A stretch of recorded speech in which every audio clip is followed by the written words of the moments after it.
નમસ્કાર દર્શક મિત્રો, હું છું આપની સાથે મહેશ લીંબડિયા। આજે રાજકોટ તાલુકાના ભારેવાડા ગામની મુલાકાતે આપણે પહોંચી ચૂક્યા છીએ। જ્યાં જોઈ રહ્યા છો અત્યારે ઉનાળાની સિઝન ચાલી રહી છે। જુઓ તમે આ પાણીના ટેન્કરો છે, આ ભાઈ ક્યાંથી ભરીને આવી રહ્યા છે। આ સરકારની આપણી જુઓ તમે આ બધો વિકાસ મિત્રો જુઓ તમે। આ ભાઈ ક્યાંથી પાણી ભરીને આવો તમે? કેટલાક દૂરથી આવો? 5-6 કિલોમીટર જેવું થઈ જાય।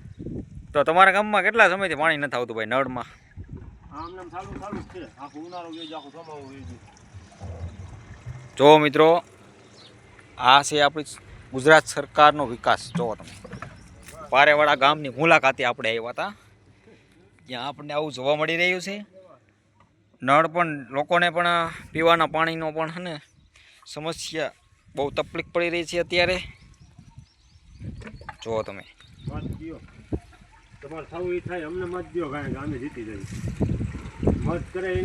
તો અત્યારે ચૂંટણીનો માહોલ ચાલી રહ્યો છે, એ વિશે આપ શું કહેશો? જો તમારા ગામમાં કયા નેતા આવેલા? કયા તમારા ગામમાં નેતા કયા આવ્યા હતા પ્રસારમાં? આપણે અહીંયા અભણ માણસ છે ભાઈ, આપણે ક્યાંય ખબર નથી પડતી। આમ કરવું પડે।